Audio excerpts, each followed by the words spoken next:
Tom Eble, Courtney Rob Chris Bolton, joined today by former WCBI reporter and Mississippi State women's basketball player and now assistant coach, Blair Schaefer. You have so many titles now, Blair. We can't keep up. It's so weird. We'll just go with the latest one. I was going to say, I'm sure she officially goes by former WCBI reporter to everyone.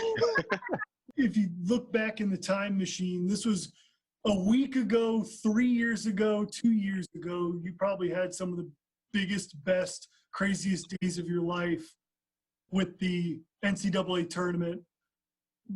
Just a real quick question. Through this quarantine time, how many times have you YouTubed old memories?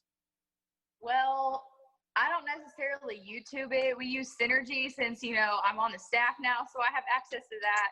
So I have looked up old games a lot just because life without sports is fun, especially when that's all you've known your whole life. So it usually pops up on my Facebook first. So that reminds me of what happened 1 year ago through 10 years ago. And then I'll be like, oh, yeah, that was a great game. So I'll go look it up and post it on either Instagram, Facebook, Twitter. And it's weird and it's kind of sad because I was really excited to see like what our team was going to do this year. When we were going to go to the NCAA tournament, that's what you play for all year. And so when you play so hard and so good to potentially get a really good seed for the youth of your team, and then like this happens, it's kind of hard. But I have seen a lot of stuff from the past few years and the past few weeks as we've been quarantined. And Blair, you mentioned a lot of duties that you've been doing, coaching lately with everything changing. What have you enjoyed the most about being a coach, being in that circle now? I've been a part of the program, but I was a player. So what I listen for and like when I go out and play a game and we're in huddles and timeouts, I'm listening for like my next like instruction for plays and stuff. And so I'm not thinking about our whole team or, wow, Tierra McCowan is 6'7", like we need to be getting her the ball on the right block because of X, Y, and Z. Like I'm just listening to my part, what I need to do in the play, whatever. So now that I'm on the other side, I'm able to fully realize how much is going on all the time during games.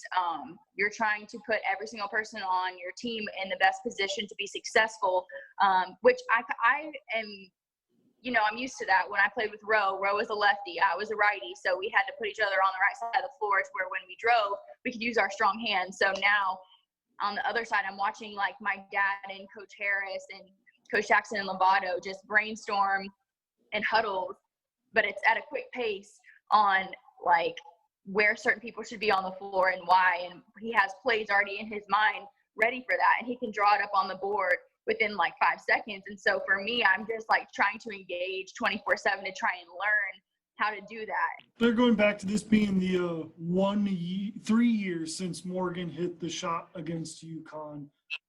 What is maybe a story about either that game going up into the game or after the game that is something that you'll always remember or something that hasn't really been known? First of all, I'll go into the whole shot aspect. So that game was overtime.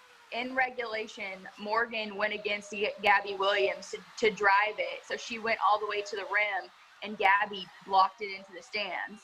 And so Morgan had already gone up with Gabby in that game one-on-one. And so this was her second time around to go up against her. And since she went all the way to the rim the first time, she felt that Gabby was going to think she was going to try and drive it again because Morgan is so quick. And so Morgan has a really quick first step. So in Morgan's mind, she was thinking, okay, she thinks I'm going to drive it again. I'm going to give her a quick hesitation, quick first 2 steps as if I'm going to the rim and pull up. And so she was able to do that. And that's how she created that separation to where she could at least get off the shot. So that's what was going on in Morgan's mind, something that I'll never forget. And y'all, I'm telling you, I see it every time they post it on ESPN. As soon as Morgan hits the shot, me and Dominique go running to Morgan, and Dominique trips me, and I fall on the floor on my butt.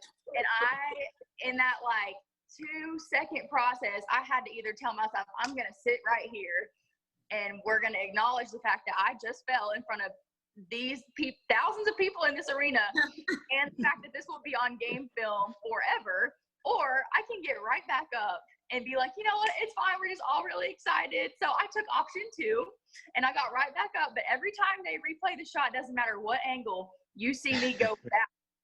Like, and I am busting it